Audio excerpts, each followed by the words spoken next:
Quem vai fazer?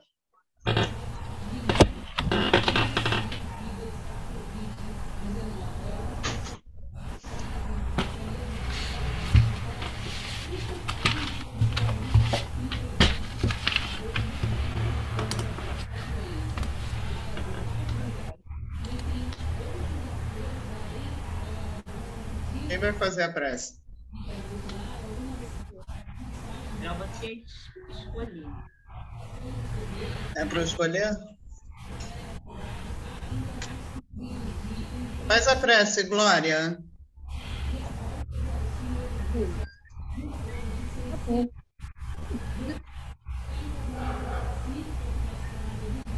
Graças a Deus, graças a Jesus.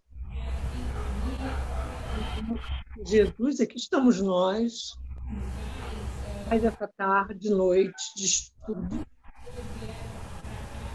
Estaremos rogando mais vez a sua presença dos espíritos amigos, dos nossos espíritos irmãos, para nos ajudar a compreender ainda um pouco melhor os ensinamentos que virão na próxima hora, nos próximos minutos, né?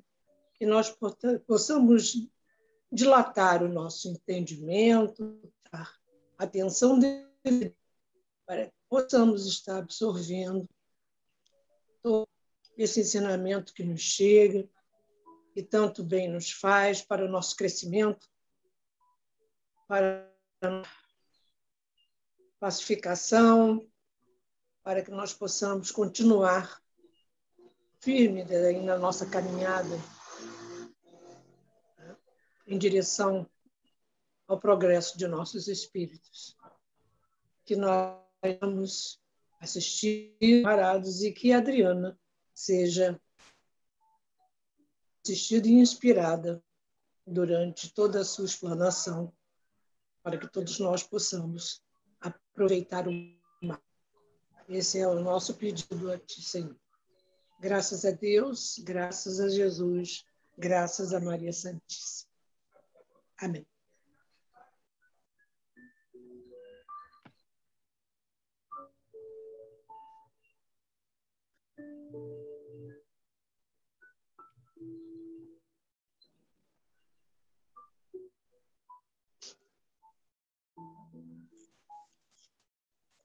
Amém.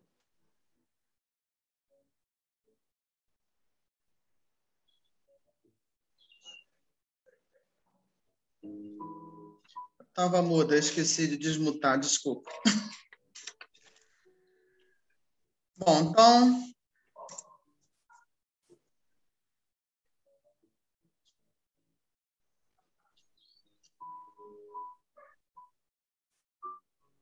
Você me botou como coisa, Valéria?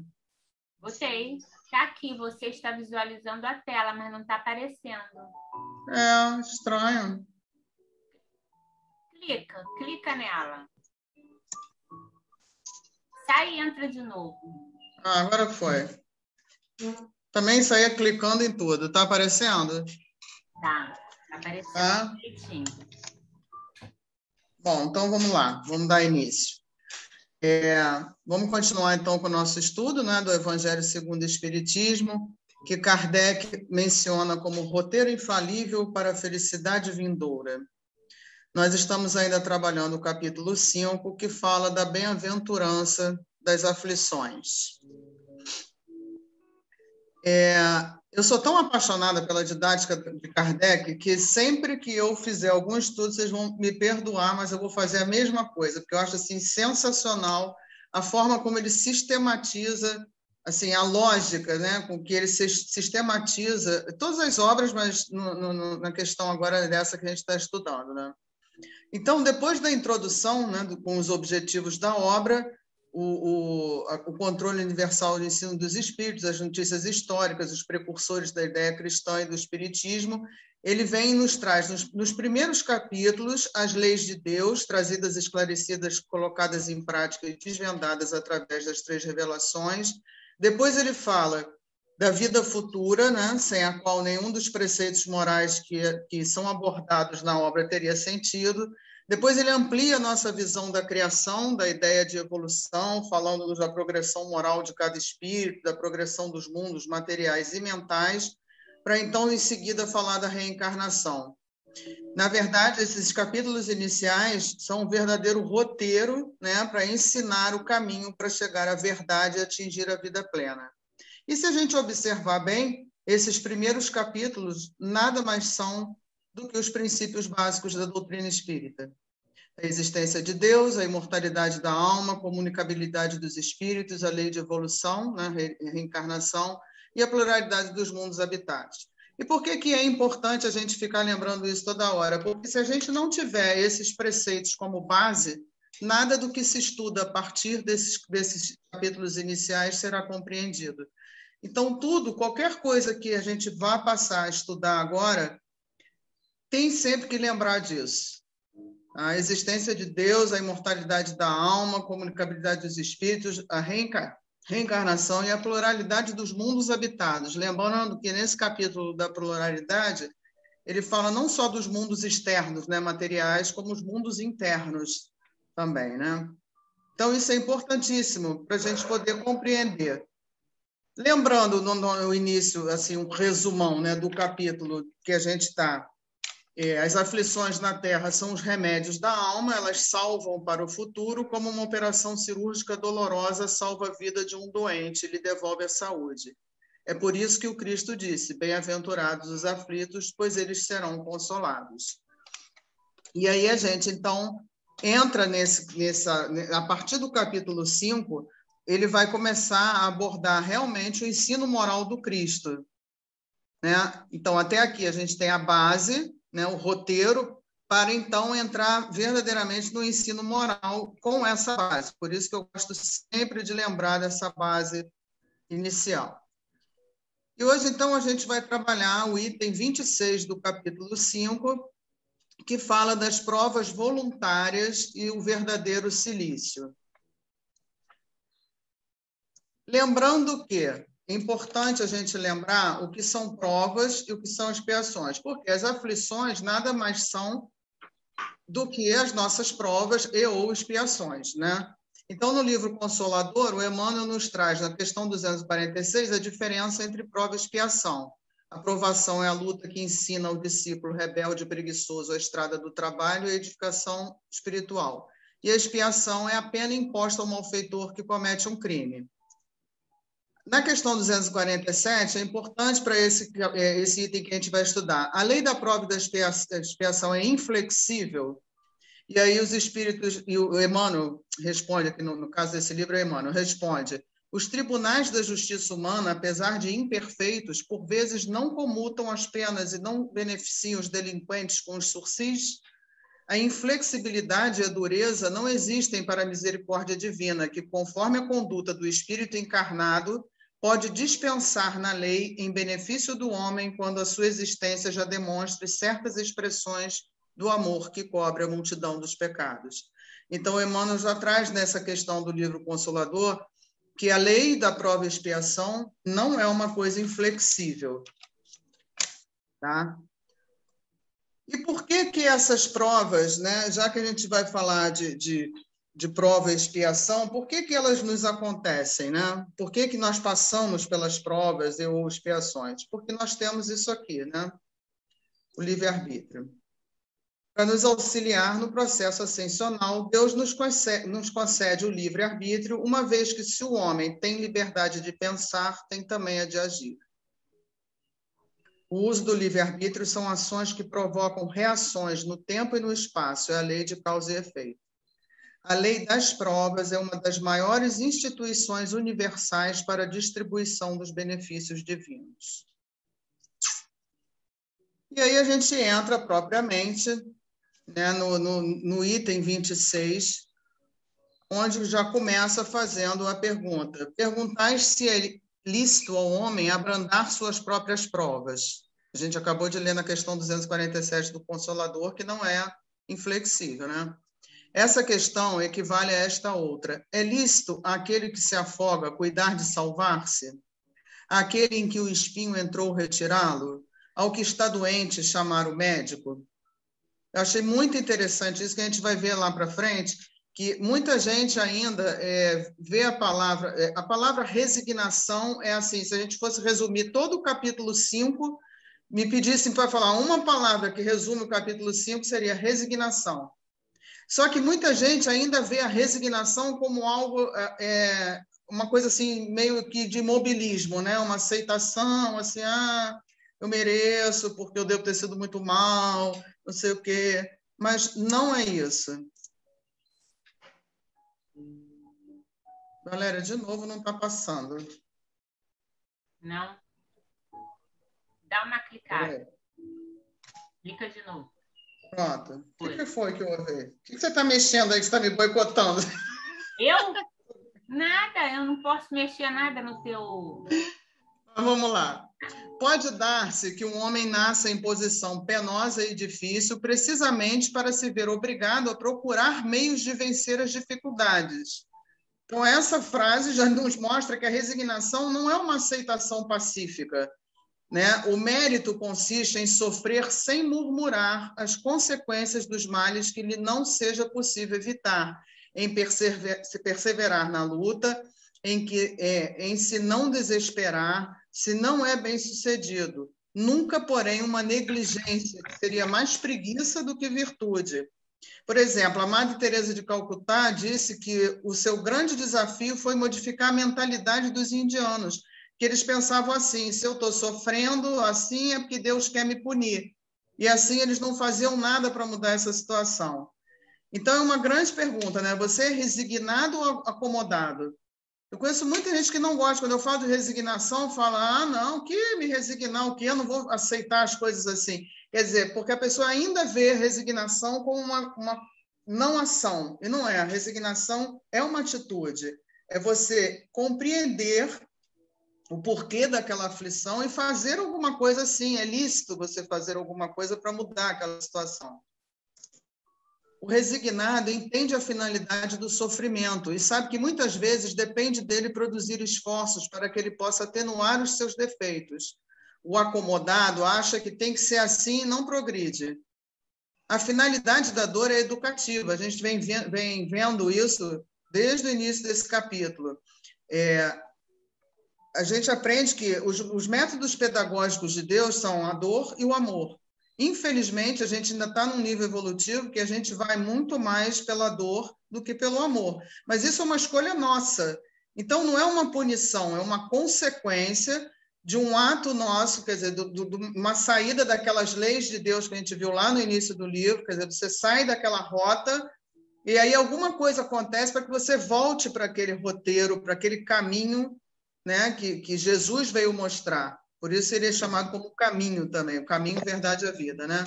Na Bíblia está lá, Deus não quer a morte do pecador, mas a extinção do pecado. Ou seja, ele quer que retiremos de nós a fonte do nosso sofrimento. Pois se Jesus disse, bem-aventurados os aflitos, haverá mérito em procurar alguém aflições que lhe agravem as provas por meio de sofrimentos voluntários? A isso responderei muito positivamente. Sim, há grande mérito quando os sofrimentos e as privações objetivam o bem do próximo, não quando os sofrimentos e as privações somente objetivam o bem daquele que a si mesmo as inflige, porque aí só há egoísmo por fanatismo. A gente vê muito, né, na Idade Média, por isso até o silício, né, a gente vai ver lá na frente, eu botei a foto do silício, para quem não sabe ou não lembra o que é. A autoflagelação, né? Quer dizer, a pessoa se punia, na verdade, punia a carne, né? Porque você botar um silício, algo que te aperta, que estrangula a carne, você está castigando a carne, como se isso fosse melhorar, te livrar daquele pecado, né? O erro, seu erro de alvo, como é o significado da palavra pecado, né? E não é por aí, né? Aqui ele fala de amenizar a prova, de você aumentar a sua prova ajudando o próximo, né? Ou seja, tudo é intenção. Renunciar a algo necessário a si em favor do próximo é o verdadeiro silício. aquele que propicia conforto, consolo, alegria, esperança, confiança e, ao mesmo tempo, provoca em quem assim o faz transformações que o levarão a transcender-se espiritualmente falando. O Espiritismo nos esclarece, através dos seus princípios, que o caminho da elevação é o da solidariedade, da fraternidade, que farão desabrochar em nós o amor ao próximo. Então, essas atitudes, por exemplo, não deixa de ser uma provação. A gente não precisa nem chegar a citar a Madre Teresa como exemplo, que a gente está um pouco longe dela também, né? Mas uma pessoa que se priva de uma vida particular em prol de ajudar seja uma comunidade, ou enfim, um núcleo, um asilo, um orfanato, isso não deixa de ser uma provação, ela está fazendo isso para ajudar o outro. E aí eu volto a falar, tudo é intenção. Né? Porque a gente, infelizmente, não está errado também, porque já é um início, tá? É igual aquela discussão da esmola e da caridade.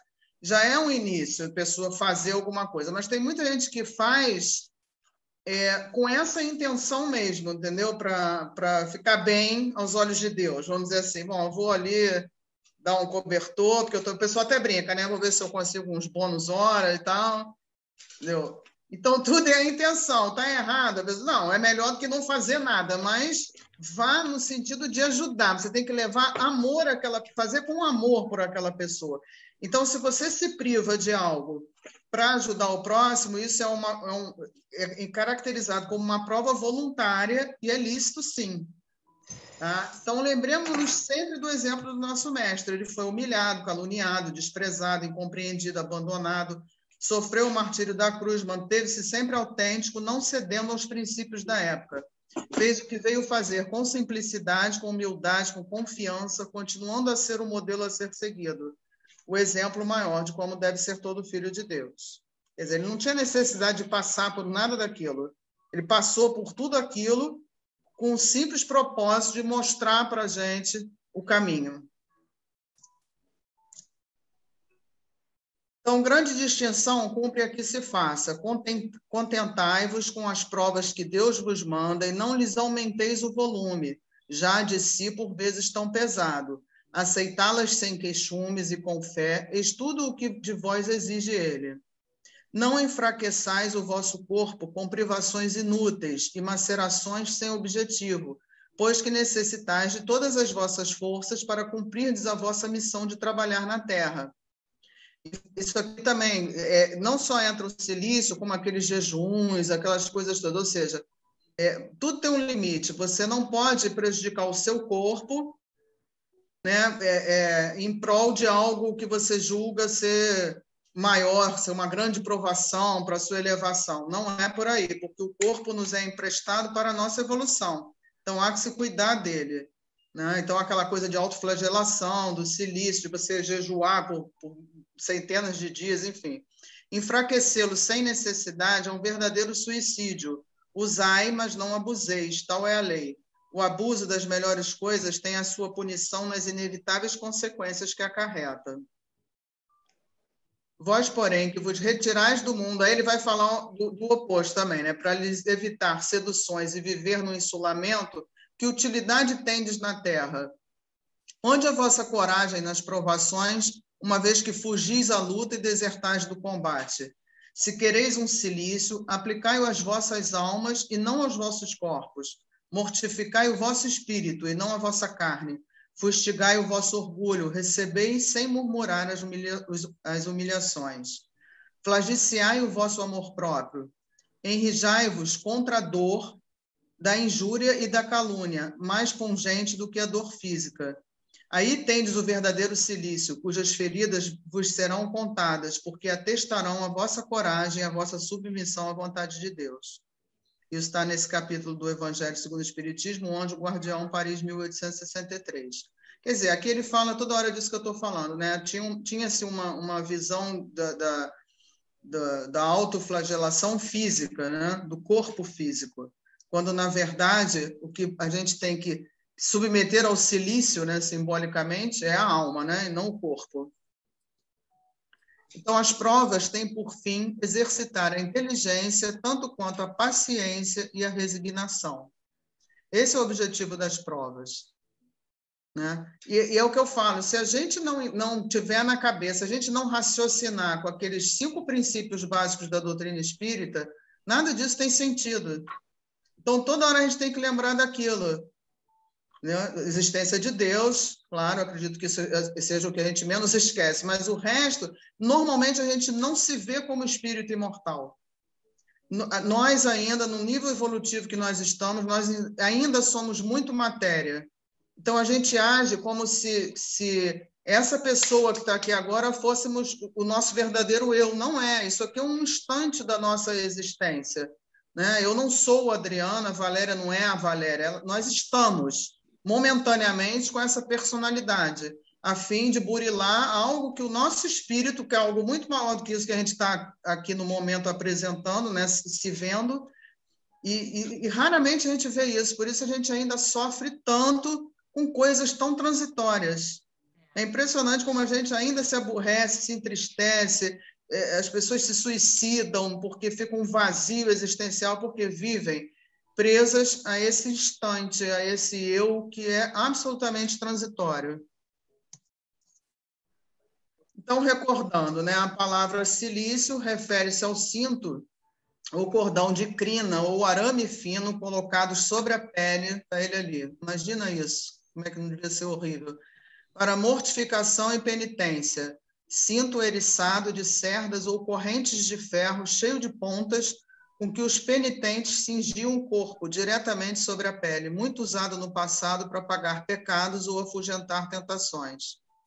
Silício hoje pode significar sacrifícios, como renunciar em favor de outros, perdoar 70 vezes 7 vezes, fazer bem a quem faz o mal e outros mais. Sacrifícios que, além de beneficiar outras pessoas, elevam quem se esforça para tal, visando seu próprio aperfeiçoamento. Então, lá no início, quando ele escreve provas voluntárias, o verdadeiro silício, é isso que a gente está vendo, as provas voluntárias. Você pode, não só a gente escolhe, né? Muitos têm, nem todos, né? A gente sabe disso, mas no plano espiritual, uma boa parte escolhe as provas, né? Porque lá a gente sabe aonde a gente está falhando, o que a gente precisa, enfim. Muitas vezes a gente escolhe as provas lá, e aqui você também pode escolher, desde que seja em benefício do próximo, né? Você não pode dizer, eu agora vou me sacrificar para eu poder ascender mais rápido. Não, não é por aí, entendeu? É em benefício do próximo. E aí eu achei esse texto do Hamed muito interessante. Sofremos porque ainda não aprendemos a amar. Afinal, a lei divina nos incentiva ao amor como sendo a única forma capaz de promover o nosso crescimento espiritual. Os métodos reais da evolução só acontecem em nós quando entramos no fluxo educativo do amor. Sofrer por sofrer não tem significado algum, pois a dor tem como função resgatar as almas para as faixas nobres da vida, por onde transitam os que amam em plenitude. Temos acumulado inúmeras experiências nas névoas dos séculos em instâncias onde nossas almas estagiaram e aprendido involuntariamente que somente repararíamos nossos desacertos e equívocos perante a vida através do binômio dor-castigo. Longa foi a estiagem dos métodos corretivos pela dor, contudo o mestre instalou na terra o processo da educação pelo amor.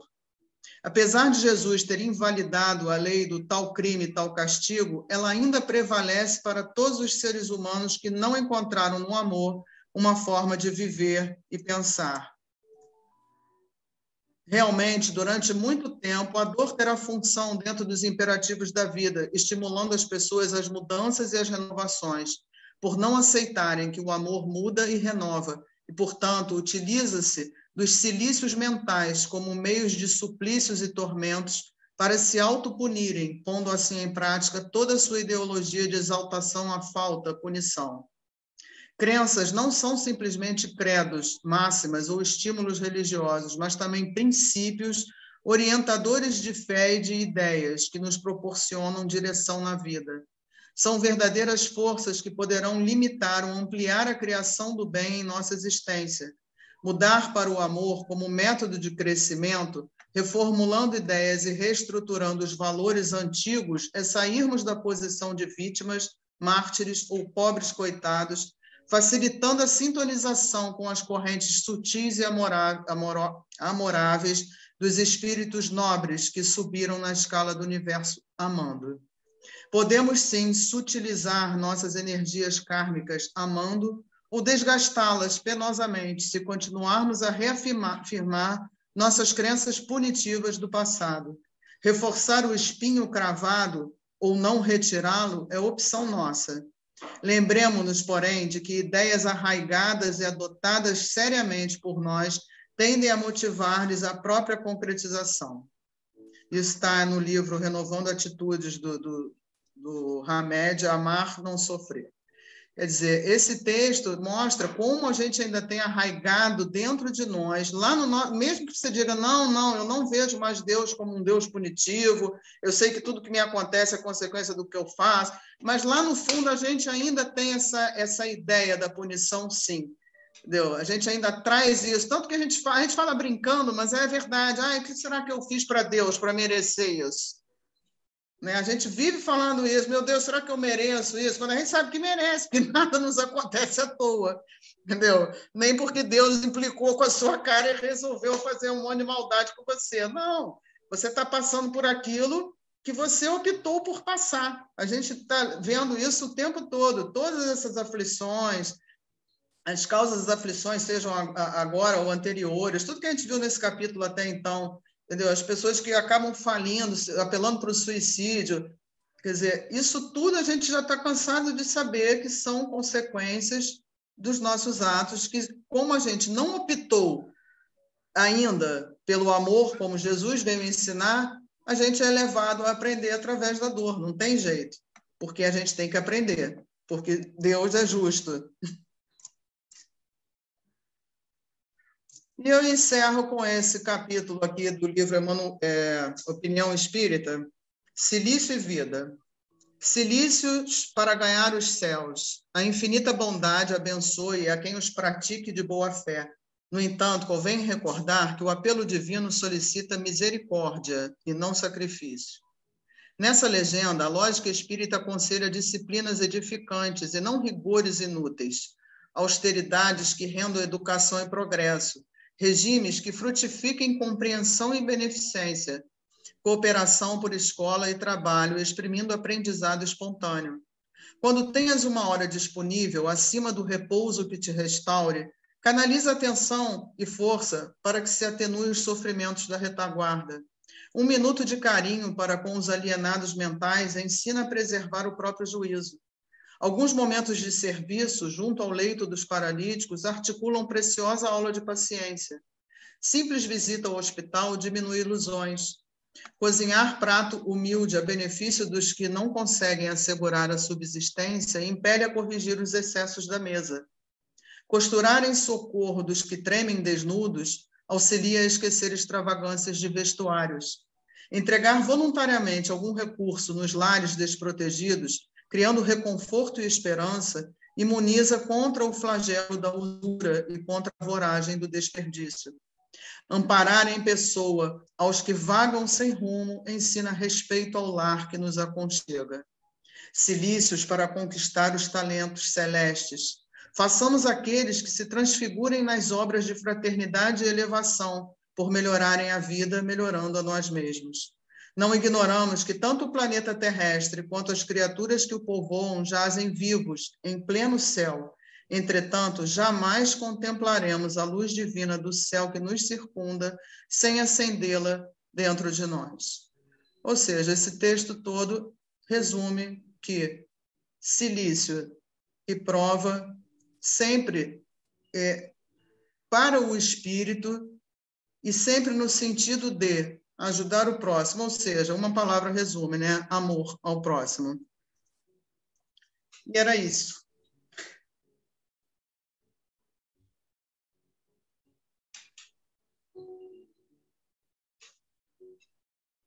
Comentários.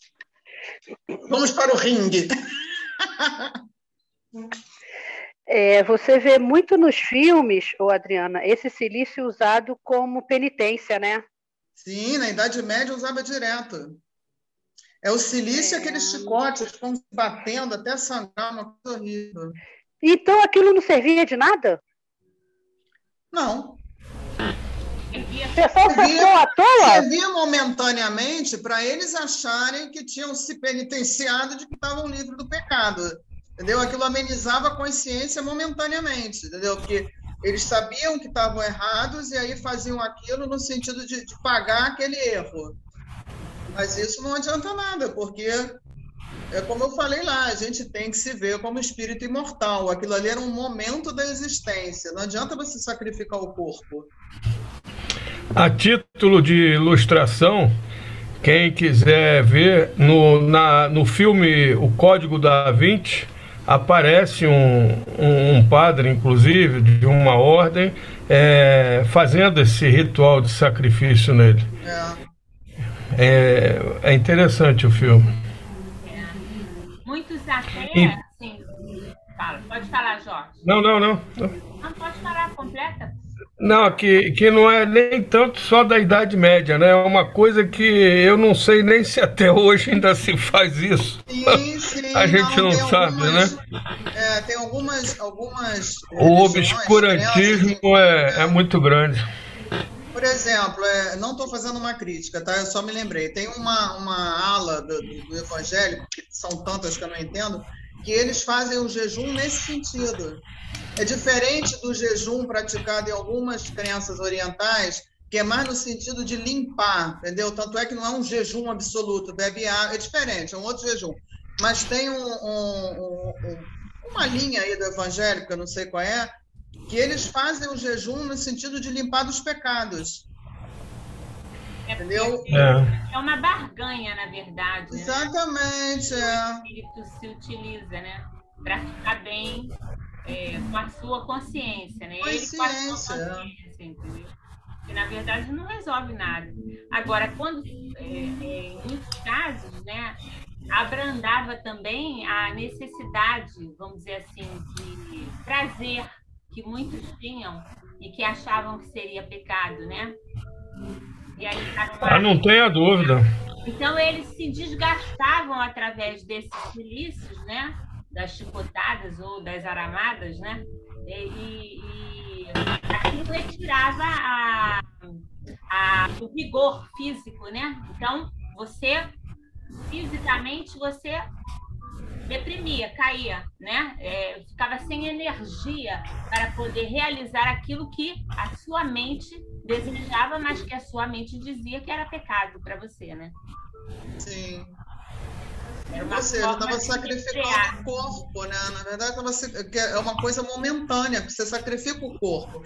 Passado aquela sensação ruim, porque a dor te desgasta mentalmente, óbvio, mas passado aquilo, o seu desejo continua, enfim. Tratar o efeito e não a causa, né? Exatamente. Tratava o efeito. Literalmente tapar o sol com a peneira, porque... Para entender melhor, eu acho que vale a pena estudar o masoquismo, né? O processo de masoquismo, porque parece que é uma autoculpa, né? Uma autopunição, né? Eu acho muito profundo. A dor humana, né, ela é profunda. Não tenha dúvida. A dor humana, ela é profunda.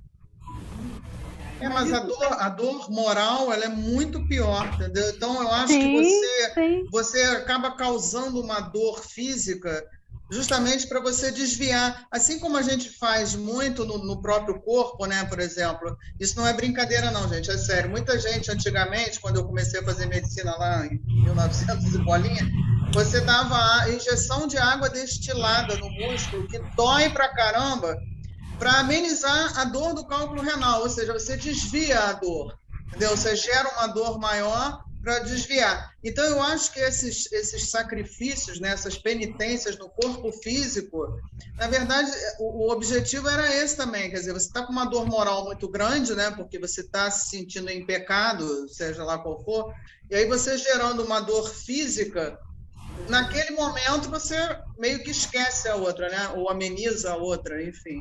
É uma fuga, né? É uma fuga, na verdade, porque você está gerando um outro problema para esquecer de um problema anterior, quer dizer, você não resolve nada, ainda cria outro, né? Na própria religião católica, nós temos um dia que se faz em jejum. Não sei qual o dia, mas tem um dia que naquele dia não se come nada. Sexta. É na sexta-feira. Não é na Semana Santa, não. Tem outro dia. É na sexta-feira santa. Não sei. É na sexta-feira. Na Umbanda, na sexta-feira, não se come carne. Faz um jejum e fica é tudo de branco. É a sexta-feira. E os protestantes também tem um dia que não comem.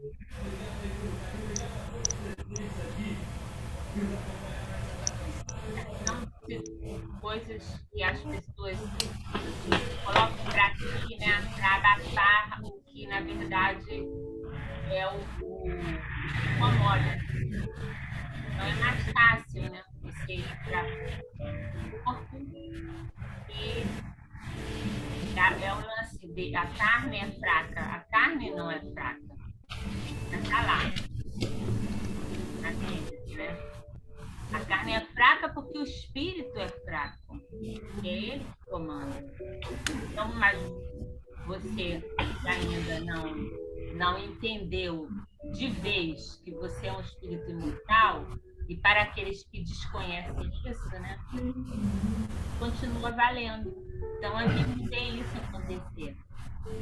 Até hoje. Não necessariamente dessa forma, mas de outra forma. Aos que cometem silício a si próprios, né? E aos que querem fazer com o outro, né? Foge daquilo que eles têm, né? Daquela, vamos dizer assim, uma palavra que está muito... da sua moral, vamos dizer assim, né? Do que eles entendem que é moral, né? Então, eles têm atitudes que... não sei se vocês estão entendendo. Porque a gente tem que tomar um certo cuidado para falar de certas coisas, né? Quando você não concorda, você tem um filho, vamos dizer, ou até uma pessoa muito amiga sua, um familiar, alguém próximo seu, né, que tem uma atitude, você não concorda com aquela atitude, você quer que aquela pessoa mude, porque você acha que aquela pessoa pode estar em pecado, entre aspas, né? Pecado para você, porque você não consegue ver o mundo, como o mundo te olha, como o mundo te vê, você depende da opinião alheia para viver, para ser feliz, né? Você não se basta, você precisa dos outros. Então, o que você faz? Você, em vez de você fazer essa penalização em você, você faz no outro.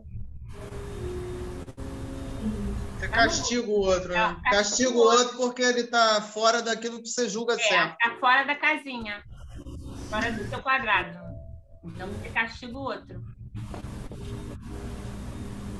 Vocês não vão rir do meu exemplo, hein? Mas na novela das 7 da Globo, a menina, uma moça que só pensa em sexo. Ela olha para os homens e ela só vê essa parte nos homens. Então, para se autopunir, ela reza ajoelhada no milho. Entendeu? É uma... né? Exatamente. E ela tem uma tia, né, que cobra isso dela. Ela tem uma tia que a tia pega no pé dela direto. Ou seja, não está resolvendo nada, né? Só enquanto está ajoelhada no milho, ok? Mas aquilo ali parece... Mas a tia critica tanto ela que parece que a tia também deve ser assim. Porque quando você critica muito o outro é porque você também tem problema, né? Eu acho que a tia também tem, entendeu? Porque a tia fica em cima dela direto.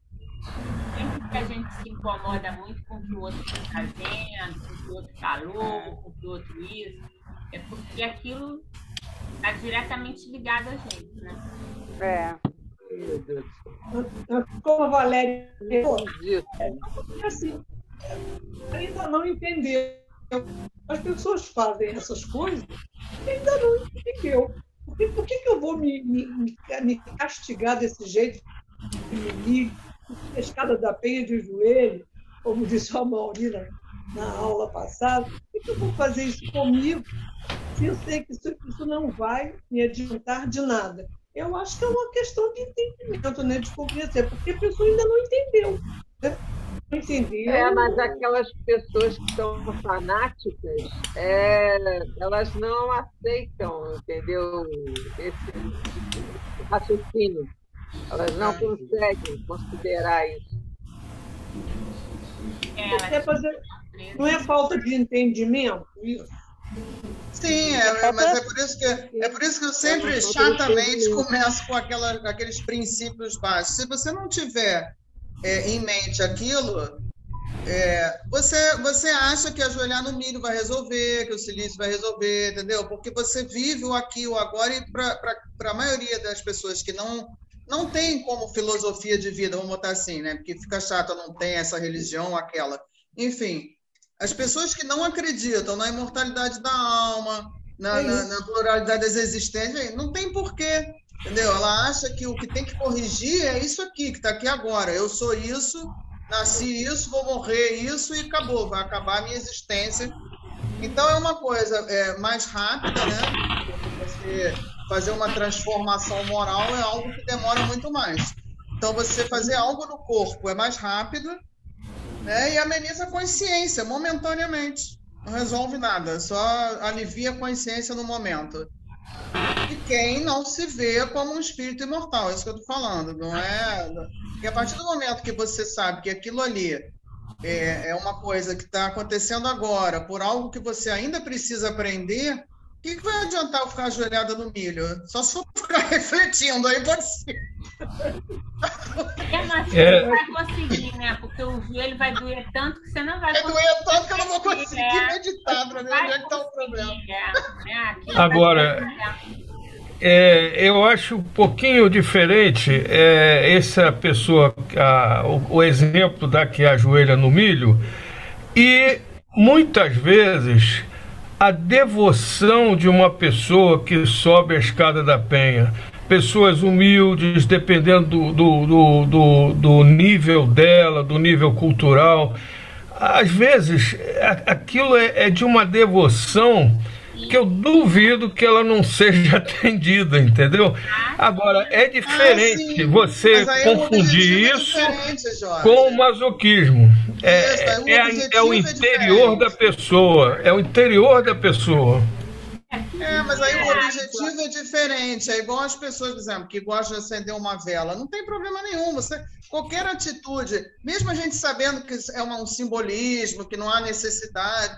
Eu tenho crucifixo, eu sei que isso não é necessário, mas eu ainda sinto conforto, sei lá, em ter essas coisas simbólicas. Tá? Exatamente, me gera conforto. Entendeu? Então, essas pessoas, elas fazem isso, como você falou, é uma coisa devocional. É diferente de eu saber que eu errei, entendeu? E aí eu quero amenizar a minha culpa, entendeu? Aí eu vou subir, entendeu? Não é punição, não é punição. Ali não é... E eu duvido que essa do milho vá ter o pique para subir a escada da Penha de joelhos. Não, mas porque não... no caso da igreja, eu falo porque eu moro aqui na Penha, né? A senhora mora. Subiu muito, né?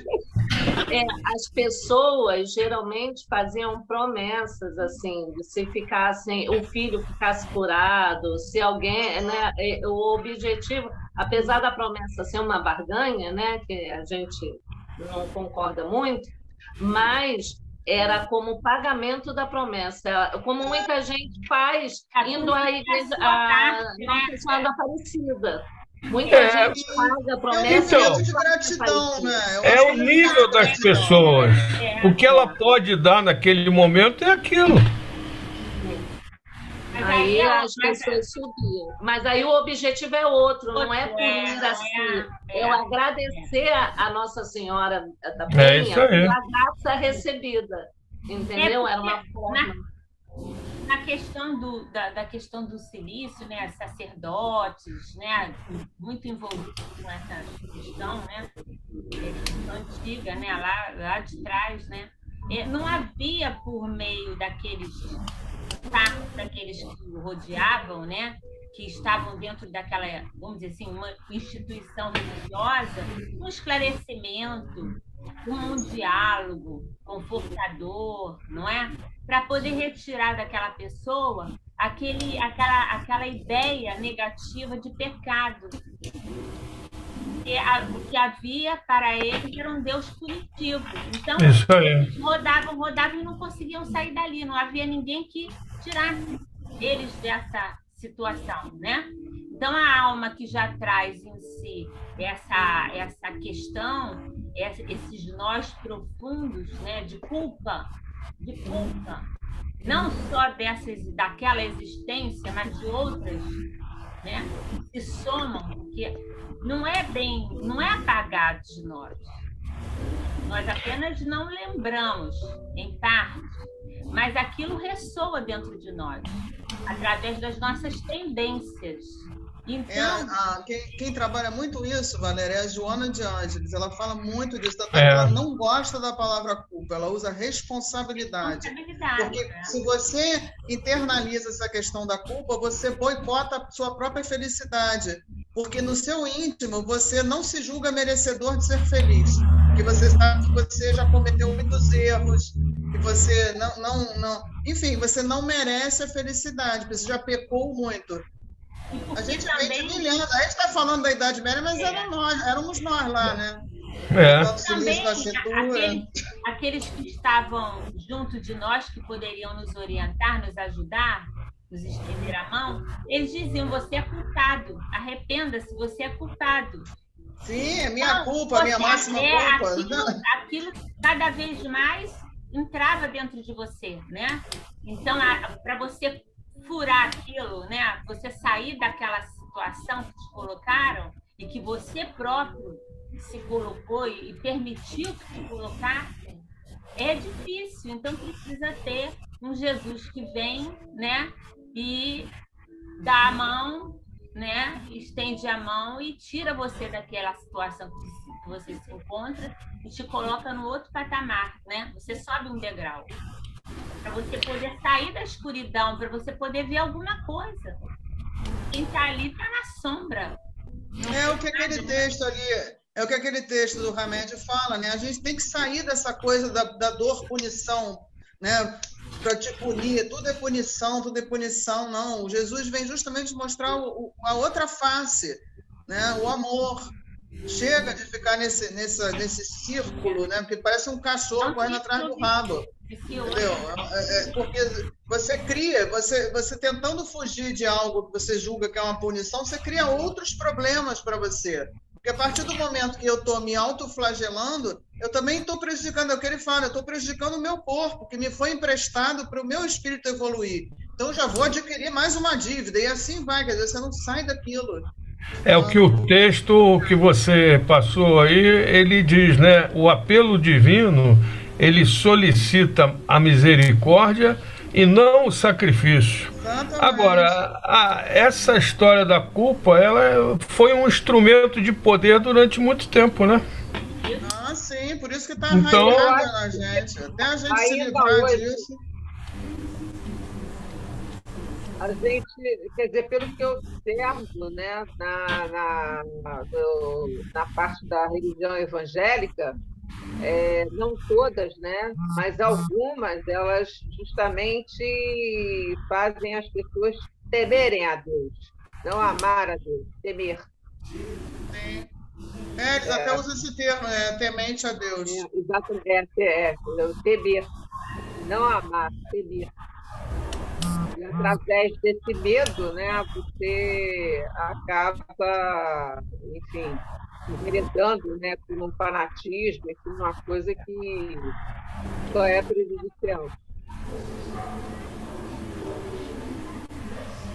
Mas aí, Adriana, quando você nos lembra, através dos textos que vieram, que nós somos espíritos imortais, e ainda há pouco, quando se falou, acho que foi a Valéria, vem Jesus, ou foi você mesmo, vem Jesus e nos dá uma outra face da coisa, ou seja, ele vem com a lei dele do amor e a educação do espírito. E aí a gente pensa, esse verdadeiro silício, que, no meu entender, por tudo que você explanou, é aquilo que moralmente devemos fazer para tentar nos aproximar das leis divinas. Por exemplo, o que a gente pode entender, não sei se eu estou certa, eu entendi assim, um silício moral.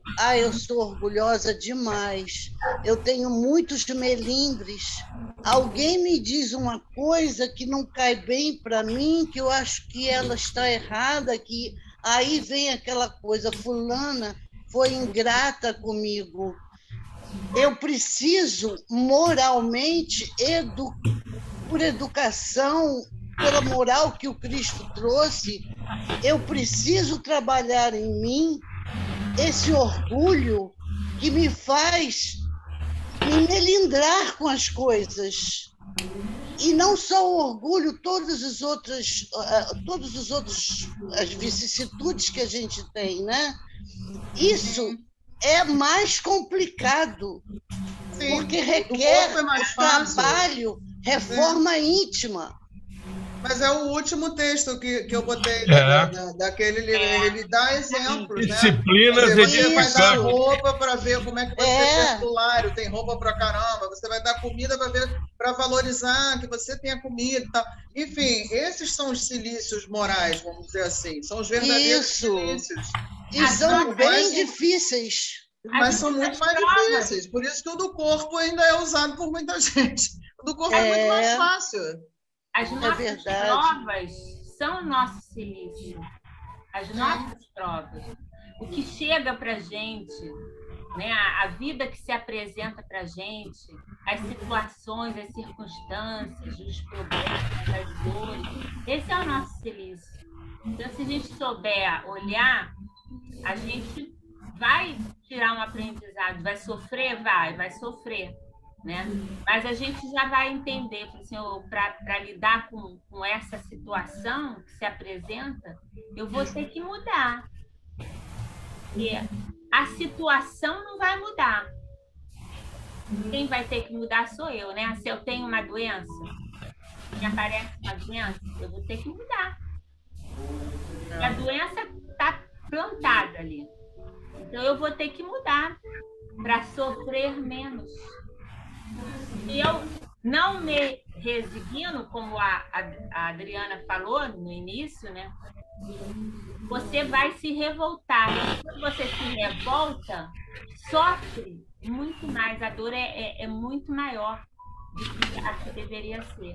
Então, quando você se resigna, como ela explicou, você encontra meios dentro de você de resistir àquilo e de ajudar na cura.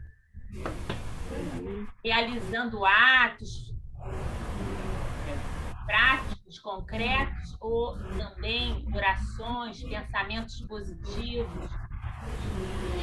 Você minimiza aquilo. É muito mais difícil. A maioria de nós tende a fugir, né? Por exemplo, se eu sou impaciente, ao invés de eu ficar naquela situação... Quando surge uma situação em que eu sou obrigada a trabalhar a paciência, a tendência é fugir, né? Não vou trabalhar ali não, porque aquele chefe é chato pra caramba, não tem paciência. Aí você vai e muda.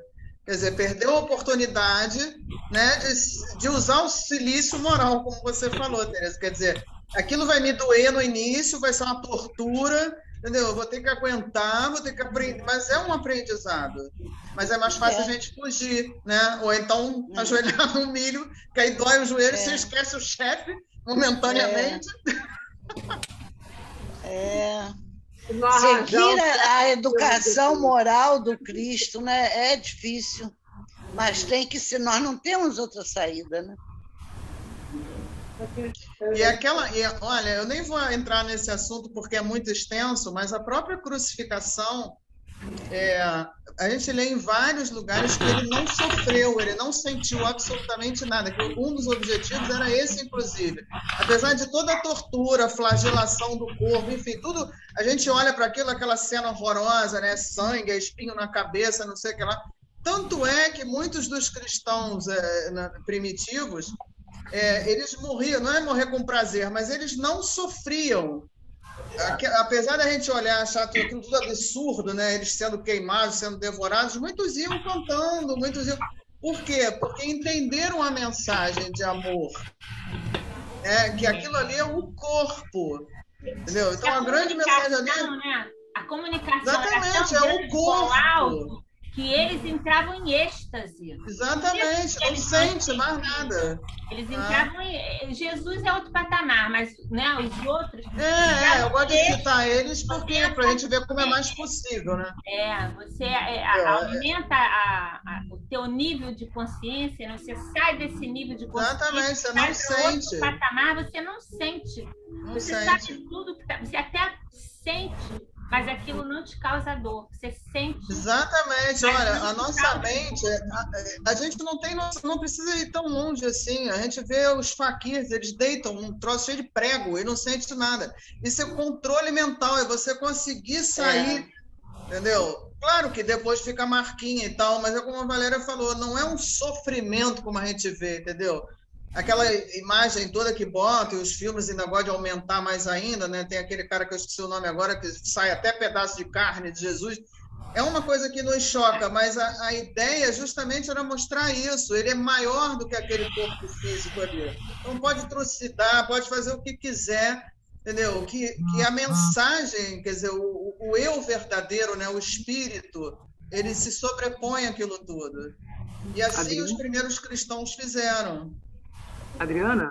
E aqueles primeiros cristãos, muitos deles, eles já eram, a alma já era retirada do corpo antes deles sofrerem o pior. Eles não sofriam, como a gente vê, esse sofrimento carnal, né? Fala, mas aí tem a questão da fé também, né? Oi, Adriana. Oi, Constância. Boa noite, tudo bem? Falei em cima de você, Constância, desculpa. Para mim, você está literalmente em cima dela. Também. Tira-se uma dúvida. É sabido que a gente tem uma evolução espiritual. Cada pessoa tem uma evolução.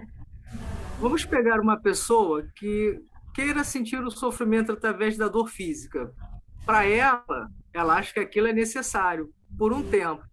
Ela ficou naquela situação em algum tempo e depois teve o entendimento de que aquilo foi válido para ela naquele intervalo, para ela poder ter um entendimento melhor, entendeu? Até sobre a vida. Você condena a si mesmo? Não, ninguém condena. Não é condenar, não. Você acha errado? Entendi a pergunta.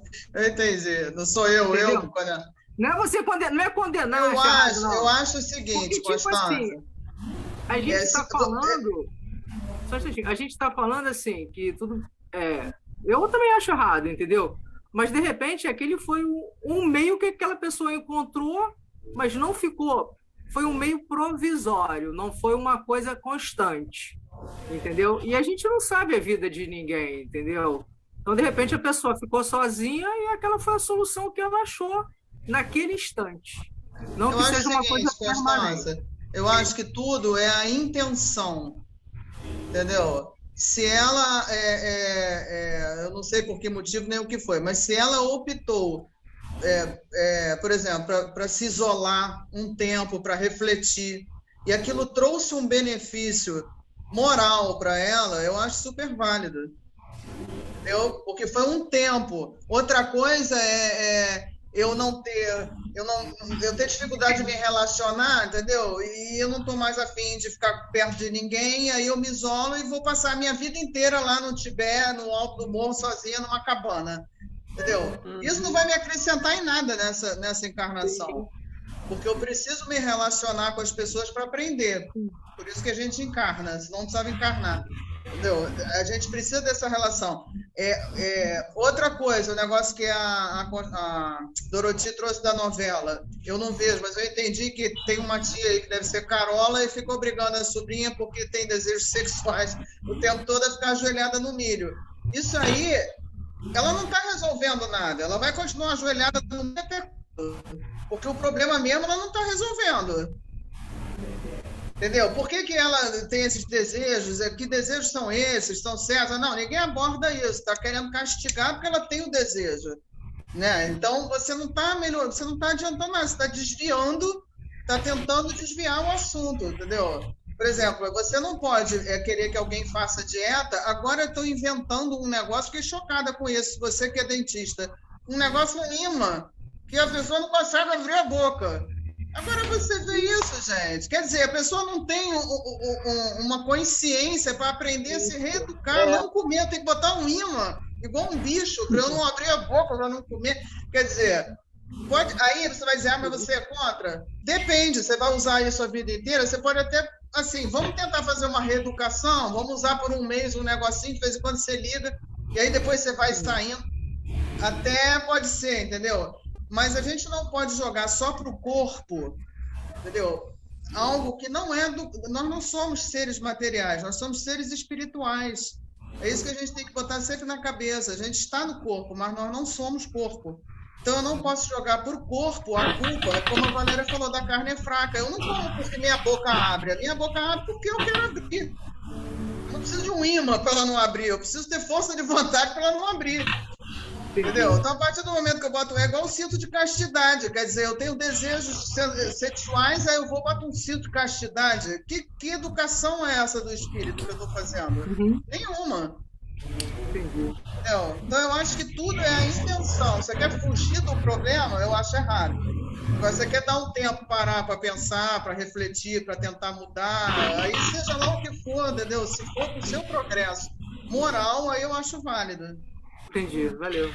Por isso que nós não podemos julgar o outro, porque a intenção do outro você não atinge. Você vai atingir a sua intenção. Agora, do outro, está lá dentro dele, no coraçãozinho dele.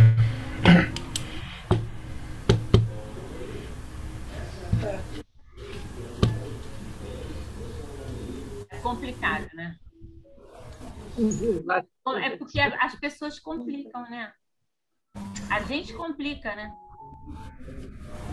A gente não sabe por que razão as pessoas fazem certas coisas, né? Então, a gente não pode julgar ninguém por causa disso. Mas a gente pode... somos imperfeitos. A gente até conhece as intenções de alguém e as atitudes dela, né? Elas dá as atitudes da pessoa e a gente dá. Não assim um fato isolado, a gente não sabe, né? Às vezes a pessoa tem uma determinada atitude, né? E a gente desconhece, né? De tirar a própria vida, de fazer outras coisas. A gente desconhece o que levou. Profundamente a gente desconhece, porque aparentemente a pessoa era uma pessoa normal, uma pessoa de bem, né?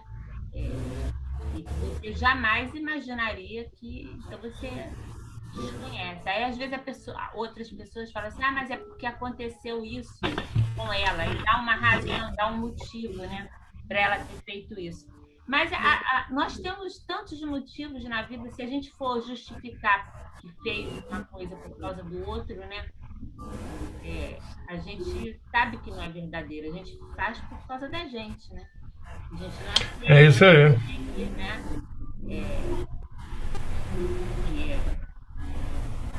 Eu convivi com uma pessoa, uma amiga.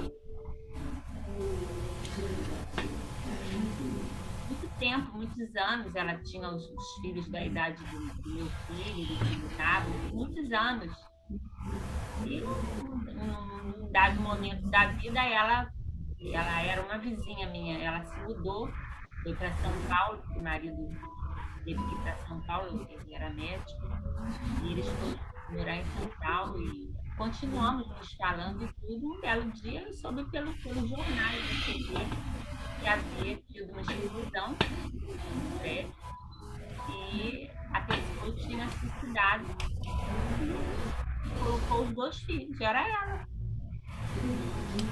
Uma pessoa amorosa, uma amiga bacana, uma pessoa que não falava mal de ninguém, uma pessoa que só acrescentava, tranquila, entendeu?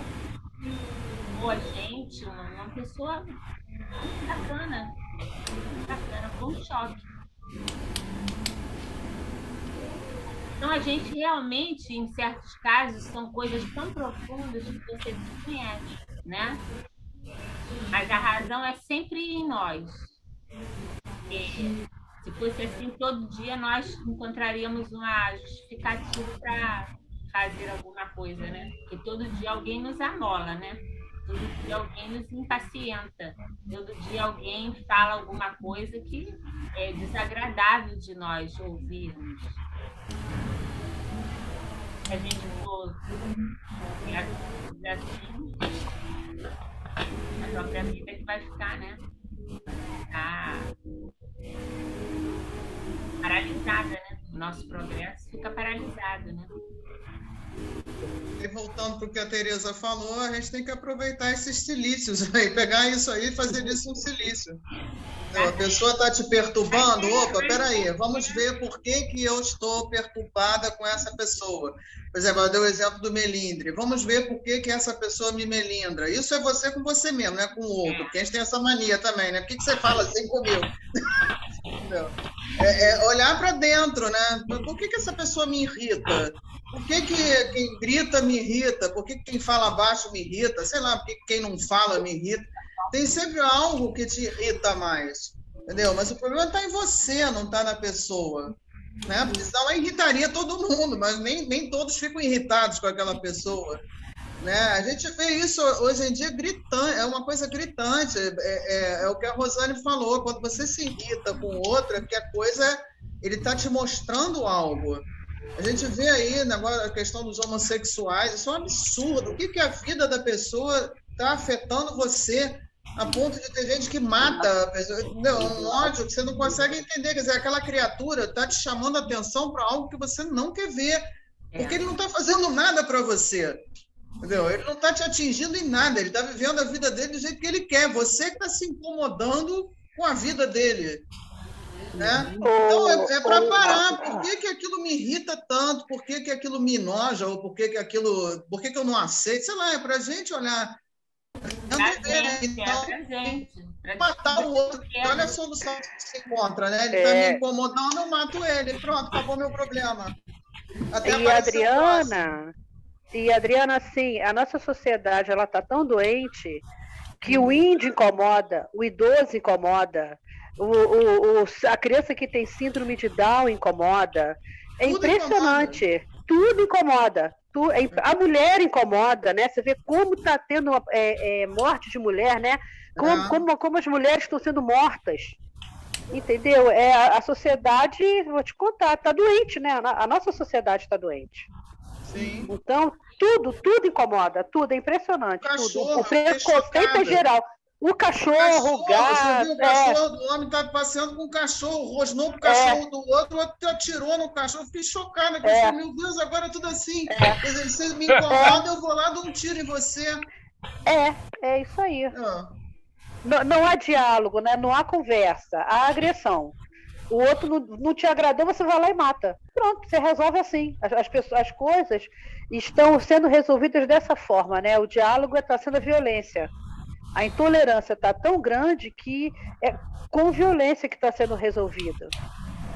Né? A que nível chegou a nossa sociedade, né? Em pleno século XXI. Em pleno século XXI. Eu ouvi de um palestrante e eu concordo que a grande mazela, por tudo isso que a Rosane está falando e a Adriane, uma das maiores mazelas da nossa sociedade é a indiferença moral.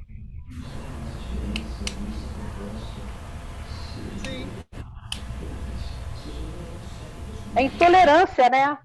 É intolerância. Isso. Você está tão indiferente moralmente, você no geral, a sociedade está tão indiferente moralmente que ela não está nem aí. Eu não gosto de gay, eu mato, eu esfolo. Eu não gosto de cachorro, toma, vamos enforcar o cachorro. Eu não gosto. É uma indiferença moral muito, muito, muito absurda. Não importa valor moral nenhum. Nenhum. Importa aquilo que te incomoda. É o personalismo.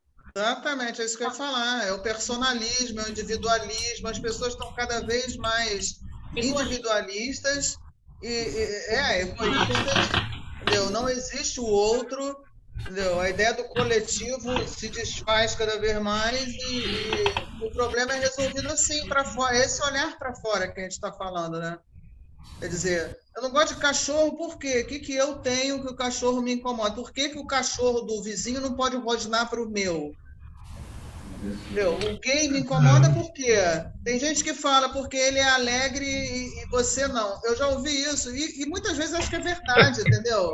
Porque tem gente tão amarga, entendeu? Que chega a pessoa toda alegre, sorridente, aquilo incomoda, entendeu? Por quê? Porque está mostrando que você não é assim, você é um chato, reclama de tudo e o cara está ali rindo, achando tudo lindo, entendeu? Aí, ao invés de você resolver a sua amargura, você mata ele para ele parar de mostrar que ele pode ser, você poderia ser alegre e não é. Entendeu? Então, não, é melhor exterminar, né? Aqueles padrões morais dentro da caixinha, né? Exatamente, mas a caixinha está cada vez menor, né? O que a Rosane falou, você não pode ser negro, você não pode ser índio, você não pode ser mulher, você não pode botar um decote, você não pode... porque as pessoas que somos todos nós, né? No decorrer das existências, fomos deixando as pessoas passarem dos limites. Na verdade é isso, as pessoas foram passando dos limites. E você não botou uma trave, você não mandou parar, você não é? Como é que tem o abuso? Tem o abuso por quê que tem o abuso? Porque, de alguma forma, as pessoas deixam, elas se permitem ser abusadas. Aí eu não estou falando de abuso sexual só, não, qualquer tipo. Né? Você vai deixando também. E aquilo vai, aí sai de uma vida, entra noutra, o abusador ou o abusado, o abusado se acomoda a ser. Não tem reserva, sustentáculo interior para dizer, não, o que é isso? Isso aqui está me fazendo mal, eu não quero isso para mim. Não é? Então, se você não fizer e tal, faço isso, faço aquilo, quer dizer, as pessoas têm receio, a gente tem medo de tudo. Então, a gente se deixa envolver por essas questões. E aí vai havendo uma indiferença. Então, você hoje ouve uma briga, né? Uma briga no prédio, um vizinho, você fala assim, eu vou lá me meter ou não? Nada com isso. E assim, a pessoa está morta. Não é? Se você não podia, não ia, mas liga para a polícia. Está acontecendo alguma coisa. Tem várias formas de ajudar. Eu não vou lá, não tenho medo. Pode ser que a pessoa esteja armada, mas eu ligo para a polícia. Eu ligo para a polícia. Então, nós fomos deixando as coisas acontecerem, né? Sem limites. Por quê? Porque fomos ficando indiferentes à dor alheia. Não é comigo. Não é comigo. Tem pobre. Mora lá, ó. Lá no morro, ó. Tá lá, ó, longe, ó. Tá me incomodando, não. E hoje, o que acontece? Não é? Porque achavam que eram pessoas menores. Pessoas que não deveriam mesmo compartilhar a sociedade conosco. Porque eram pobres. Para ter uma casa, um bem, seja lá um trabalho bem remunerado. Então, hoje nós estamos sofrendo isso tudo. Por quê? Pela indiferença. Porque nós fomos indiferentes. Então, nós estamos trancados. E os marginais, que são os ricos e os pobres, não são só pobres que são marginais. Tem muito mais marginal do que pobre, se nós formos contabilizar, né? Estão aí. Nós estamos presos nos nossos prédios com portões de aço até em cima. Não é? Por quê? Porque como nós que estamos presos. Deixamos que as coisas acontecessem. Principalmente o descaso com a educação. Essa questão toda, exatamente, descaso com a educação. É um desmonte. Por quê? Por quê? Porque não interessa que existam pessoas instruídas, educadas. Porque essa pessoa vai discutir, vai questionar, não vai aceitar as coisas. Não é? Não vai ouvir e baixar a cabeça, porque tem cabeça pensando, tem que pensar, a gente tem que pensar, tem que se questionar. E questionar o outro também. A doutrina espírita é uma doutrina que nos leva a isso. Nós somos livres pensadores. Nós não somos obrigados a aceitar as coisas porque vem de alguém, tem algum fenômeno. Não existe isso. O único guia nosso é Jesus, não é mais ninguém.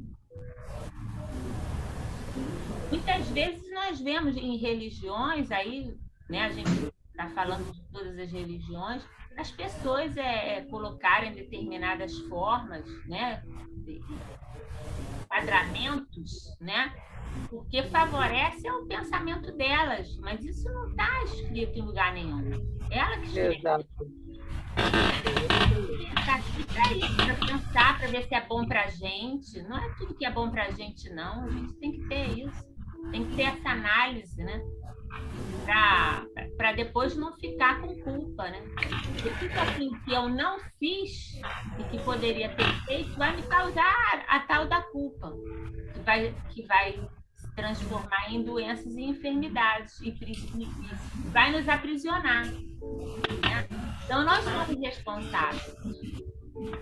Nós temos que saber que nós somos responsáveis. Então, se eu sou responsável, eu devo ser responsável também por aquilo que eu faço, que eu coloco, que eu falo, e aquilo também que eu aceito dos outros e que não serve para mim. Não importa quem seja. Não serve para mim, não faça. Se não serve para você, não faça. A gente tem que enfrentar, é por isso que o mundo está assim, né? Eu acho que o mundo está assim por conta disso também. E a gente abriu portas, abriu janelas, nunca poderiam ter sido abertas. É muito mais fácil, Valéria, aquilo que o Jorge falou. É mais fácil você julgar do que você tentar compreender. É mais fácil você dar as costas do que você estender as mãos, porque do momento que você estende as mãos, você se compromete. É responsabilidade. É a responsabilidade. Então, as pessoas estão muito individualistas. Muito. E aí é a questão do egoísmo e do orgulho, né? Porque é muito fácil. Eu dei aula durante muito tempo. Minha vida toda eu dei aula em área carente. Então, dei aula na Praia de Ramos, que é a favela de Ramos, ali, Roquete Pinto. Dei aula para alunos do Cruzeiro, da Kelson. E o que às vezes a gente fala assim, mas mora em comunidade. Mas qual é a opção que ele tem? Às vezes ele cresce e o tio ou o pai é o traficante.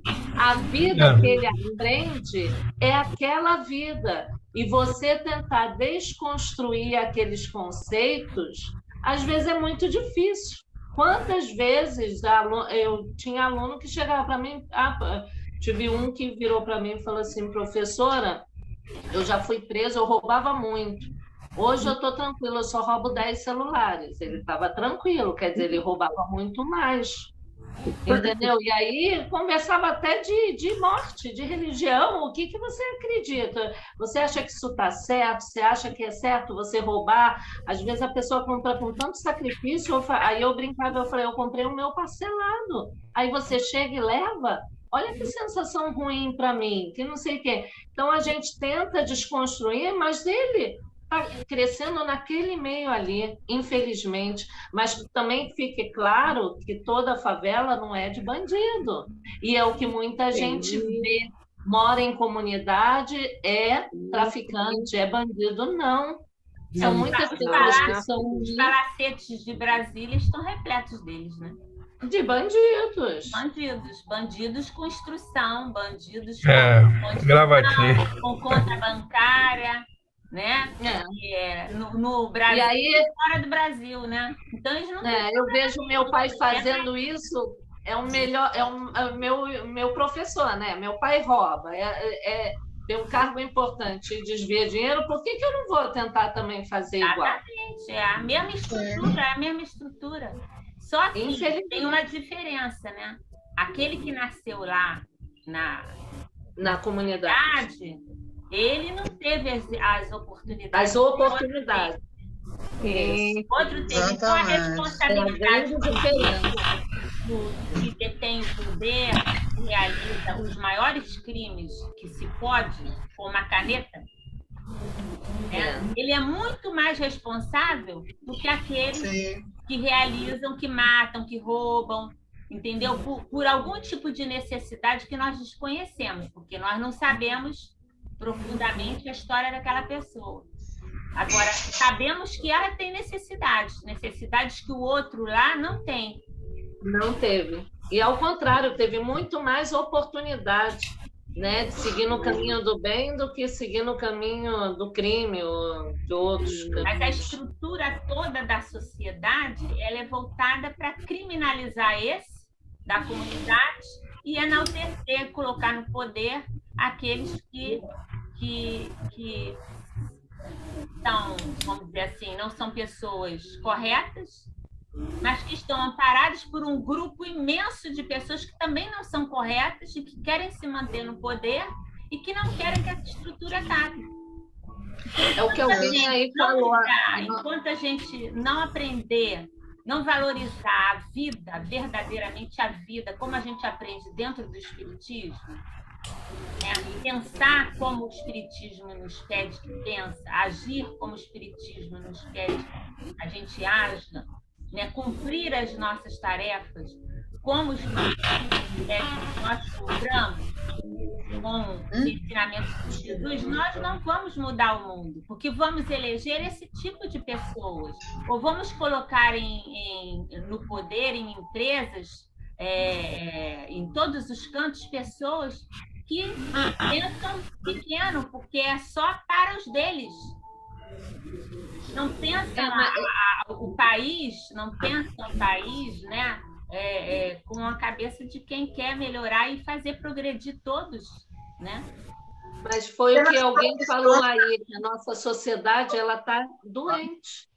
Infelizmente, o ser humano perdeu essa humanização.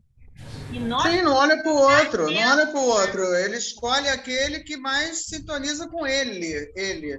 E acabou, se vai fazer mal ou bem ao outro, não é problema meu. Temos que tomar muito cuidado, eu acho. Esse é o tempo de muita vigilância nossa, para que a gente não entre nisso. Que a gente pode se perder nesse caminho. Nós não estamos travando luta e não devemos travar lutas com ninguém, só conosco. Nós podemos divergir, podemos não aceitar, podemos até nos indignar, e temos que nos indignar com certas atitudes, senão que vai ser assim, não é? Mas não vamos ter ódio, não vamos nos colocar na mesma vibração que essas pessoas estão. Mas vamos agir dentro das nossas capacidades para mudar isso. Eu acho que a gente tem que ter muita vigilância. A gente tem tanto exemplo, a Adriana falou de Madre Teresa, em certas situações eu me lembro muito de Gandhi, né, que quando questionado por um repórter como ele reagia quando ele era insultado, né, humilhado, ele falou assim, mas nunca ninguém me colocou assim, nessa situação. Por quê? Porque ele estava acima disso. É difícil, eu não consigo, não quero muito. Mas é um exercício diário, né? Ele era um espírito evoluído, né? Evoluído. Mas é um exercício diário, como você falou. É isso que nós temos que fazer. Porque se nós sabemos, como a Adriana colocou de início, que a gente ainda não vive assim. Somos espíritos imortais. Hoje, amanhã ou depois, iremos sair da carne, voltaremos. Sairemos de novo, voltaremos. Sairemos de novo, voltaremos. Então, eu tenho que construir para mim, eu não posso construir contra mim, eu tenho que construir a meu favor. Então, quando eu tenho ódio de alguém, quando eu cometo um ato que não é correto contra alguém, eu estou fazendo contra mim, porque isso vai ser um resgate para a minha próxima existência. Eu vou vir com isso sob os ombros. Então, se eu quiser vir o mais livre possível, o mais leve possível, eu tenho que conseguir neutralizar essas forças indomáveis que ainda estão dentro de mim, né? E superá-las. Porque senão, na próxima existência, vai ser um silício. Pior do que E aproveitar, né? Você vê, eu não sei, agora tem um filósofo que fala isso. O problema não é o que as pessoas fazem ou falam para você. É o que você faz com aquilo que as pessoas fazem ou falam para você. Eu me lembrei disso quando você citou, Doroti, a questão do Gandhi. A pessoa não me humilhou, ela falou algo que eu me senti humilhada. No caso, o Gandhi não se sentia. A pessoa falou o que quis, bem entendeu? Aquilo não significou para ele uma humilhação, por quê? Mas aí a gente vai acabar no autoconhecimento que o Espiritismo tanto fala, porque ele se conhece e sabe que aquilo ali não é dele, não é para ele. Aquela pessoa está doente, está irritada, está mal e está me despejando aquilo tudo, mas isso não é meu. Mas a gente traz tudo para a gente. A gente ainda traz, entendeu? Como a Tereza falou, a gente se melindra. Entendeu? Se alguém te dá uma fechada, parece até que a pessoa te conhece, fez de propósito, me fechou de propósito. Eu pego carona com uma amiga minha às quintas-feiras, eu fico irritada do lado dela porque ela reclama de todo mundo. Entendeu? O cara entra na frente dela de propósito, o outro diminui a velocidade de propósito, todo mundo vive em torno dela. Eu falo, gente, a pessoa que está no outro carro nem conhece você. Como é que está fazendo de propósito? Entendeu? Mas a gente leva tudo pra gente, tudo somos nós, parece que o mundo vive. E aí a gente volta para o egoísmo, né? Para o egocentrismo. Quer dizer, o sinal abriu, como eu falei da outra vez, o homem não andou, você não sabe se ele está passando mal, se ele está recebendo uma mensagem triste, ou se está distraído mesmo. Não, ele não andou porque ele quer que você se atrase. Ele não está nem sabendo quem é você, o que você está fazendo ali atrás. Mas não, a gente acha que é com a gente, aí já buzina, já chama de palhaço, entendeu? Tudo somos nós, parece que o mundo gira em torno só da gente, né? Quer dizer, tudo que acontece é pra gente. Quer dizer, então Adriana, o problema não está fora, o problema está dentro. Por que eu estou vendo isso? Por que eu estou sentindo? Por que eu estou recebendo essas coisas? Mas é mais fácil xingar, matar o outro, enfim. É aquela história dos 10% e 90%, né? 10% é o que é da vida mesmo, 90% é como você reage às situações da vida. Então, a tua vida se resume a isso. 10% é porque tinha que acontecer, 90% é como você reagiu. Porque a gente pode tentar reagir como Gandhi, ainda está longe, mas um dia a gente chega lá. Né? Só para lembrar, o capítulo 11, que ainda vai chegar, amar ao próximo como a si mesmo, tem muito a ver com essa discussão. Amar o próximo e a caridade. Por isso que ele está lá na frente. Primeiro a gente tem que passar pelas aflições, depois conhecer o Cristo Consolador. Tem muita água ainda para falar. Mas a gente tem também, né? A gente tem a nosso favor, que é o filme de hoje também, as provações voluntárias, né? Nós podemos nos voluntariar para passar alguma prova com alguém, para ajudar alguém a sair daquela situação mais rapidamente, não é?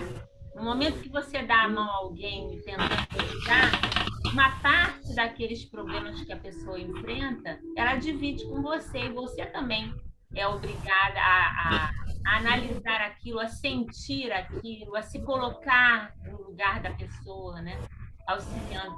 É isso que esses grandes grupos, né, e até anônimos, né, da nossa sociedade, do mundo, né, fazem, né, fizeram e fazem, né, como a Irmã Dulce, Irmã Teresa, né, tantas pessoas,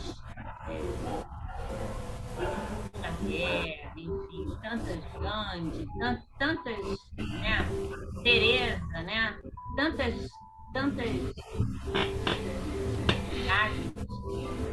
e anônimos, né, que todo dia realizam essa tarefa, né, de se compartilhar o sofrimento mesmo com o outro, né? Pessoas que passam por situações difíceis e veem que elas precisam estar com outras, né? Para poder ajudar as outras, né? A sair daquela situação que um dia ela enfrentou, né? Pessoas que perderam filhos ou algum tipo de doença, né? Enfermidade. Elas solidarizam, né? Não deixa de ter uma aprovação voluntária, né? Porque quando você se agrega a um grupo de pessoas com problemas, com dificuldades, você traz esses problemas para você também, né? Você convive. Sim, você abre mão de um tempo que você poderia estar, sei lá, tendo outras coisas e você está cuidando. Exato, para cuidar, para ajudar, para estimular, não é? E você pode fazer isso de várias formas, né? Então, é sempre, pelo menos a gente já tem esse pensamento. É isso que eu estou pensando aqui, ainda bem que nós estamos aqui, né? Ainda bem que esse grupo, né, tem nos ajudado bastante nesse tempo difícil. Eu acho, para mim tem me ajudado muito, eu posso falar por mim. A mim também. A gente aprende e a gente com certeza, não é? A gente compartilha alguma coisa, não é tudo, mas alguma coisa que seja possível. Então, esse momento são aprendizado. Mesmo que você já saiba, já tenha lido, já tenha até estudado, já tenha assistido, sempre é dado de uma forma diferente. Né? Sim. Questões que claro, a gente precisa, que a gente, embora já tenha visto, já tenha visitado, mas às vezes naquela ocasião a gente não compreendia tão bem as coisas, não fazia tantos paralelos, não é? Não, e às vezes o que o outro fala também te desperta alguma coisa. Isso o grupo é bom por causa disso, né? Às vezes você está focado numa coisa e a pessoa chama atenção dentro do mesmo assunto, mas num outro modo de ver, enfim. Isso é bom demais. Essa troca, né? Muito. E a gente fica ligado, a gente às vezes até não tem aquela condição de estar falando com todo mundo, mas a gente está ligado, né? Quando a gente sabe alguma coisa de alguém e tal, a gente está ligado, está vibrando junto, está buscando, né? Sair da situação de desarmonia, né? Então é muito. Valéria, eu acho que isso tudo nos leva também a refletir. Às vezes, a semana inteira, todos os dias, a gente passa por situações e a gente já é capaz de rever, de reconhecer aquilo que a gente pode minimizar, que a gente mudar, né? Que a gente pode trabalhar a mudança. Eu acho que isso tudo nos leva, nos dá material para reflexão. Olha, esse assunto saiu, né, no último encontro, na última aula. E olha como é que eu vendo isso, como é que eu estou, né, reagindo a tudo isso. A gente é capaz, né, através dessa troca, de toda essa discussão, a gente é capaz de levar isso, né, para os nossos dias, para as nossas atitudes, para o nosso movimento. Né, identificando no que foi colocado do estudo, identificando no nosso dia a dia da semana, olha, isso aqui é aquilo lá, isso aqui, ó, tá Ou então pior ainda, né? Olha eu fazendo aquilo que eu disse que não era para fazer. Eu não ia fazer. Mas a gente está lembrando, já é, poxa, grande coisa. Porque né? Muito caminho, né? Vou ter que ajoelhar no milho, meu Deus, assim não vai dar certo.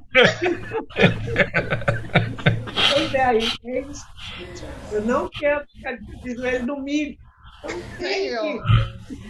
Olha, Glória, você pegou o início da conversa da artrose. Ficar no milho ajoelhado não vai dar certo, entendeu? Já não basta com os dedos, eu vou mostrar por fora. Não vai dar certo, eu não vou levantar muito nunca mais. Olha, nem o carvalhão vai conseguir me tirar lá do caroço do milho. Porque eu não vou conseguir até morrer, porque eu não vou conseguir levantar.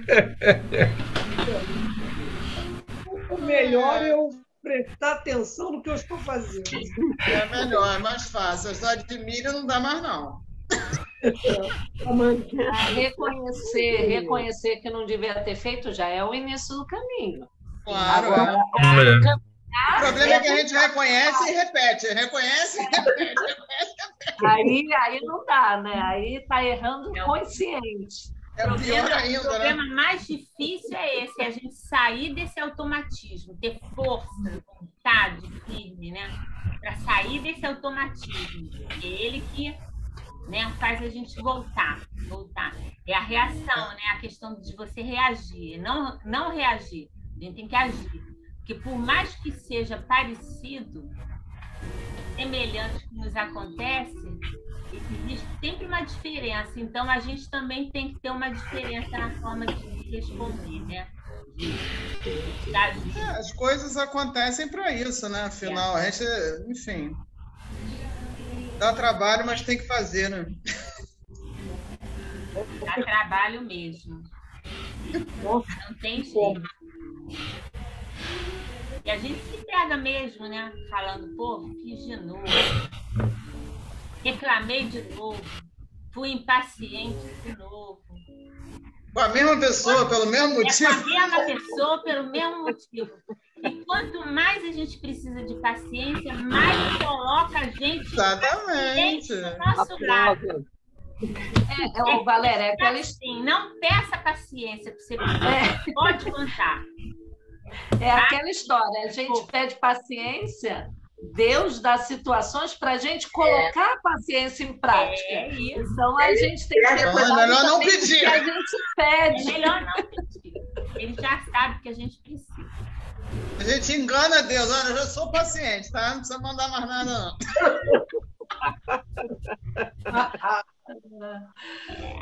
E é bom rir, né? É bom rir também, né? Com certeza. Esse é o melhor remédio. E ainda é a melhor solução. Um sorriso no rosto muda muita coisa, sabia? Até como o outro te vê. É verdade. E é bom pra gente, faz bem a saúde, né? É bom, né? Eu, como tenho um problema quando tem uma situação assim muito difícil, muito complicada, muito assim, estressante, eu dou de rir. Seja no hospital, no cemitério, qualquer lugar.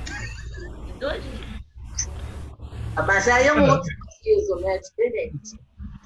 É como diz o Frejá, rir de tudo é desespero. É um rio de desespero. Bem lembrado.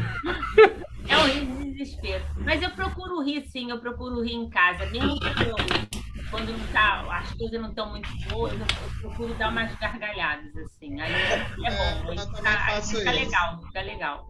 Eu paro tudo. Eu também faço isso, rio de mim mesmo. Enfim. Eu só lembrar da gente aqui. Todo dia eu rio de mim mesmo. Todo dia. Para amenizar um pouco, né? A gente também merece, né? A gente tem que, com certeza. Né? A gente tem que se colocar lá em cima. Eu, então, que sou baixinha, assim. Para sentir que tem jeito, eu ainda vou chegar. Tem que persistir. Persisto para conseguir. Né? A vida é dura, mas é boa, né? Com certeza. A gente tem, né? A gente pode dizer que a gente até é feliz, né? Tem amigos, né? A gente tem nossos familiares, mesmo tortinhos, né? Eles nos ajudam. Eles nos ajudam a enfrentar a nossa caminhada, né? Às vezes, sem dúvida, um pouquinho saco, a gente também enche o deles, né? Mas não é verdade. Então, não é? A gente tem que ver assim, o lado bom das pessoas, né? Eu procuro sempre ver o lado bom. É uma teste, mas faz isso, faz aquilo, me ajuda, me bota para cima, né? Então a gente dá os braços assim e vai. Deus nos confiou, né? Na família, né? Então é porque temos que acompanhar, né? Temos que estar ali juntos, né? Abraçados, né? Com amor, né? Né? Para vencer, é verdade. Senão, depois vem numa situação pior, nós não queremos isso, né? Então, nós também não vamos enganar ninguém, né? Vamos fazer o nosso melhor, né? Então, a vida é pior que ela esteja e que pareça, né? Ela nos dá grandes oportunidades de nós vencermos a nós mesmos, né? É isso que eu acho que a gente tem que perseverar. É, Adriana? Sem dúvida. Como dizia o Chico, os familiares, os amigos difíceis nos fazem não acomodar. Se tivesse muita facilidade, a gente se acomodaria. Então, é importante também esses obstáculos para a gente sair da inércia, para a gente se movimentar, fazer a diferença, que é o que mais importa nessa vida e atualmente, é fazer a diferença na vida dos outros. Porque se não tiver isso, não vale a pena. Perfeito, exatamente. Eu estava pensando essa semana, tempo de pandemia, né? Caramba, se a gente não tivesse todo esse movimento que a gente tem, cada um tem o seu, né? Não tivesse todo esse movimento, tanta coisa para resolver, tanta coisa para vivenciar, para administrar, acho que seria bem bom para pensar a pandemia. Ainda bem que a gente tem muita coisa para pensar. Né? Eu acho que ajuda. Com certeza. É o trabalho que nos coloca no rumo certo, né? As mãos estão atrapalhadas com várias coisas para fazer, a cabeça também. Então, isso nos coloca no caminho, no roteiro, né? Exatamente.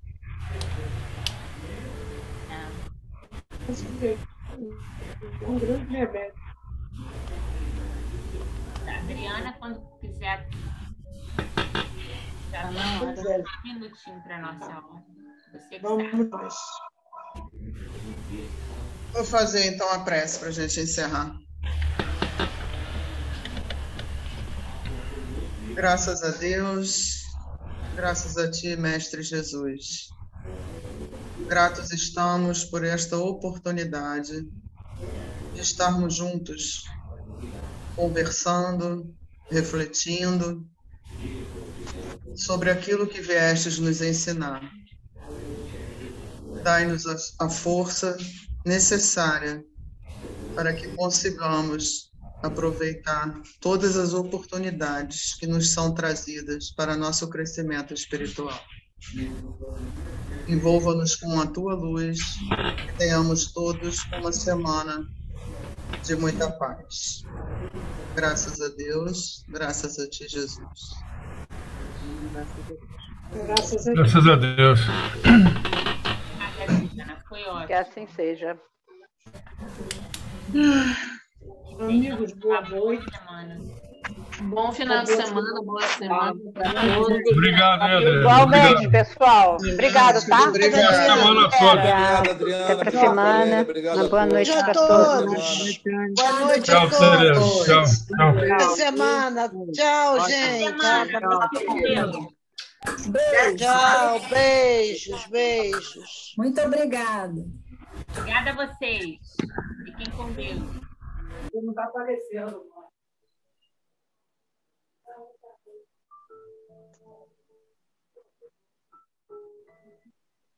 Acho que não está aparecendo.